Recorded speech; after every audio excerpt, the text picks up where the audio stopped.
ये वीडियो शुरू करने से पहले लाइक करें, शेयर करें और रोबोट कहानी घर को सब्सक्राइब करना न भूलें। अब चलिए समय की धूल हटाकर पहुंचते हैं 3000 साल पहले भारत के सबसे प्राचीन अध्याय वैदिक काल में।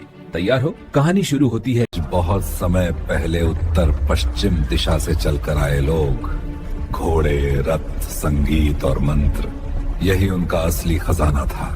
धीरे धीरे वे भारत की धरती में बसने लगे। आर्यों ने सबसे पहले सरस्वती और सिंधु नदी के किनारे बसावट की।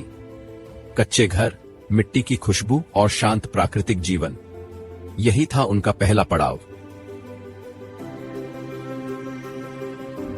यहीं से शुरू हुआ। लोग मंत्र रचते थे, देवताओं की स्तुति करते थे और प्रकृति को सबसे बड़ा मित्र मानते थे।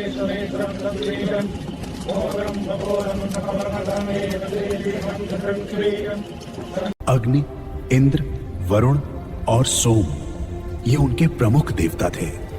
धूप, अग्नि और मंत्रों की गूंज में उनका पूरा जीवन बस धड़कता था। समाज छोटे छोटे जन में फंटा था। हर जन का एक नेता होता, राजन, और फैसले होते थे सभा और समितियों में। कुछ परिवार बड़े और संयुक्त होते थे। गाय पालन, घुड़सवारी और खेती, इनसे ही उनका रोजगार चलता था। वो वैदिक संस्कृति की सबसे बड़ी पहचान थी। अग्नि की लपटें, घी की सुगंध और मंत्रों का संगीत, यही जीवन का केंद्र था। समय बदला, लोग गंगा यमुना के मैदान में बसने लगे। खेती बढ़ी, गांव बड़े हुए और जीवन धीरे धीरे उन्नत होने लगा। उत्तर वैदिक काल का सबसे बड़ा बदलाव लोहा। नए औजारों ने खेती को आसान बनाया और समाज में उत्पादकता बढ़ी।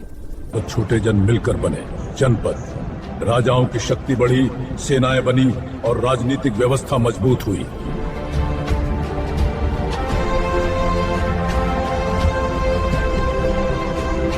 ब्राह्मण, क्षत्रिय, वैश्य और शूद्र समाज अब 4 वर्गों में व्यवस्थित हुआ।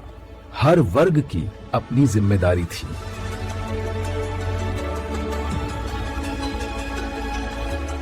उस वैदिक काल में महिलाएं सम्मानित थीं।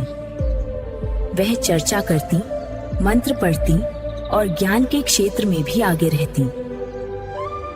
वैदिक संगीत, नृत्य और त्योहार वैदिक लोगों के जीवन को रंगीन बनाते थे। वे प्रकृति के हर रूप का उत्सव मनाते थे। इसी समय बने 4 वेद, ऋग्वेद, सामवेद, यजुर्वेद और अथर्ववेद। यही आज हमारी सांस्कृतिक जड़ों के सबसे मजबूत आधार हैं। वैदिक काल ने भारत को दिया ज्ञान, संस्कृति, शिक्षा, धर्म, समाज और मूल्य, और आज भी हमारे जीवन में इसकी छाप साफ दिखाई देती है। उसी छाया में हम उज्जवल भविष्य की ओर बढ़ रहे हैं। काल की यह यात्रा पसंद आई तो लाइक करें, शेयर करें और रोबोट कहानी घर को सब्सक्राइब करना बिल्कुल मत भूलें। हम फिर मिलेंगे इतिहास की एक और शानदार कहानी में।